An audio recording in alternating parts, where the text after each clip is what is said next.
ഇന്ന് പഴംപൊരി ഉണ്ടാക്കാം. ഞാൻ ഈ ഒരു ഗ്ലാസിന്റെ അളവിന് മൈദ എടുത്തിട്ടുണ്ട്, പിന്നെ കടലമാവ്, പിന്നെ അരിപ്പൊടി ഇതാണ് എടുക്കുന്നത്, പൊൻകതിർ പുട്ടുപൊടി, നമ്മൾ അപ്പം ഇടിയപ്പം അതിനൊക്കെ ഉണ്ടാക്കുന്ന പോലെ. ഇനി ഇത് നന്നായി മിക്സ് ചെയ്യാം. ഒരു പിഞ്ച് ഉപ്പ് ഇട്ടിട്ട് നന്നായി മിക്സ് ചെയ്യാം. ഒരു അര ഗ്ലാസ് പഞ്ചസാര ഇട്ടിട്ട് നമ്മൾ നന്നായി എടുക്കാം. പിന്നെ ഇതിലേക്ക് നമ്മൾ വെള്ളം ഒഴിച്ചിട്ട് ഇളക്കിയെടുക്കുക. കുറച്ച് എള്ള്, കുറച്ച് ജീരകം ഇട്ടിട്ടുണ്ട്. ഇനി നമ്മളത് നന്നായി വെള്ളം ഒഴിച്ചിട്ട്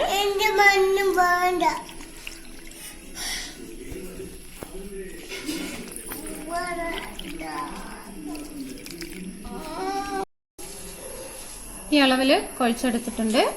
ഇനി നമുക്ക് പഴം മുറിച്ചെടുക്കാം. ഇങ്ങനെ രണ്ടായി കട്ട് ചെയ്തിട്ടുണ്ട്. ഇനി ഞാൻ ഒരു പഴത്തിനെ ഇങ്ങനെ കട്ട് ചെയ്തിട്ട് അതിനെ നാലായി കട്ട് ചെയ്തിട്ടുണ്ട്. അപ്പം ഞാൻ ഇപ്പം ഒരു പഴം രണ്ടാക്കിയിട്ടുണ്ട്. അങ്ങനെ എടുത്തിട്ട്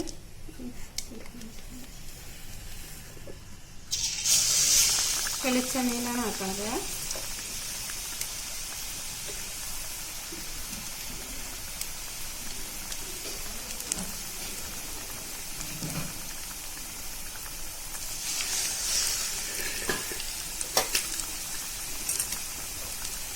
ഈ കുറച്ച് കുറവാക്കി വെക്കുക. പിന്നെ അടുത്തത് ചെറുതാണ് കേട്ടോ ഇടുന്നത്.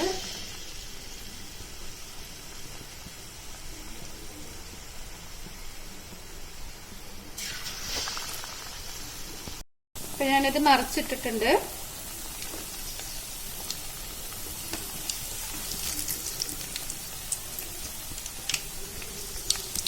നമ്മുടെ പഴംപൊരി റെഡി ആയിട്ടുണ്ട്.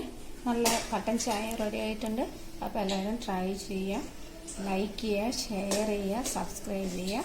Okay, thank you.